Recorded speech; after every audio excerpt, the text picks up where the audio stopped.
Over now to the Assistant General Secretary of the RMT, Steve Headley. Thanks very much, Chair. I can tell it's a cabinet meeting. They're all sitting with their back to me, looking sideways over there. Look, the RMT, and we're very proud to host this meeting, but we are really thankful for everybody that's come along and supported us.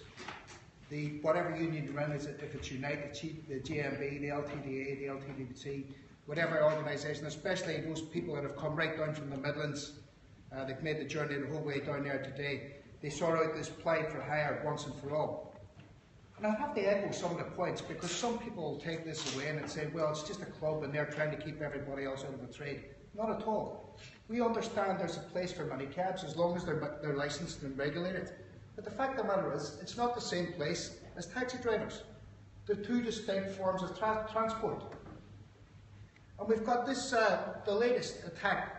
The latest in the race to the bottom is this Uber app.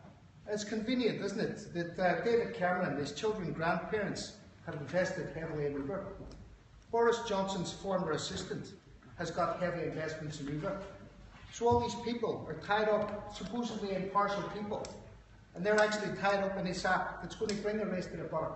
And if anybody thought Uber was the app that was going to bring cheap fares, well, just look what happened during the tube strike. They tripled and quadrupled their fares. It was £150 to get across London in an Uber cab. So I thought a mini cab, you agreed the price before you left. I thought that when you get out of your black cab, you see the meter going up, and you can either have a choice to get out of that cab and walk, or stay in that cab. But somebody thinks they've booked an Uber fare around 30 quid. They get off the other end, they're told it's 150 quid.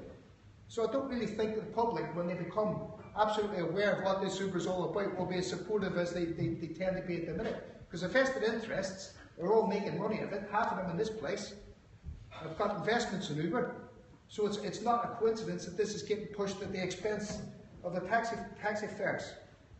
But like all public transport workers, when we come together, and you may have noticed last week, all the unions came together on the tube, and they weren't able to run some half-hour service on the tube. It was completely closed. And I hope you may all made a few bob out of that, the people that's been working in London. You can give under the strike fund after if you like as well. But that's what it's about, and that's what today's about, because if we can get all the associations and unions together, and if you decide to take action, then that action will be a united action, and I think that we could stop London. I remember the last taxi protest where everybody, the cabs were all crawling round. It shut down central London. Can you imagine that? If that was every black cab driver in London represented by all the associations. Of course, that's not the only angle that we've got open this. We have got political lobbying, which we're here for to do today.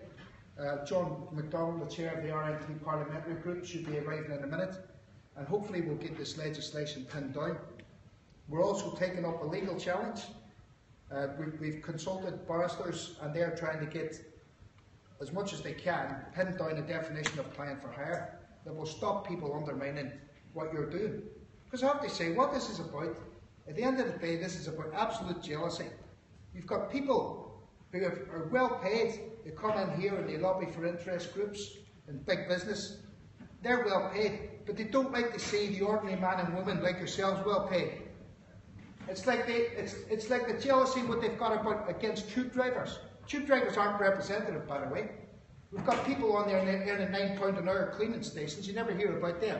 But suddenly a working man or woman earns 50 grand a year, and it's a terrible crime. Why say the tube drivers are entitled to every penny they get, and the taxi drivers are entitled to every penny they get? And there shouldn't be any undermining of all the skill and all the knowledge that goes into you. You've got to learn your trade, you've got to do the knowledge, and that's what it's about, is protecting it.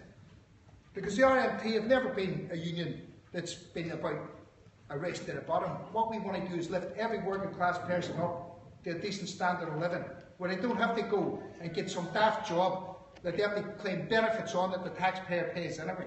We believe every man and woman should have the dignity of going to work and earning a living that can support them and their family. And that's why we're behind you today. We're not an organisation that sells out. We're an organisation that will fight for every worker out there. We'll do that in conjunction with every other association and trade union there as well. And we will win this fight, and we will get a legal definition, apply for hire, that will protect you and your jobs. Unity of strength, comrades. Thank you very much.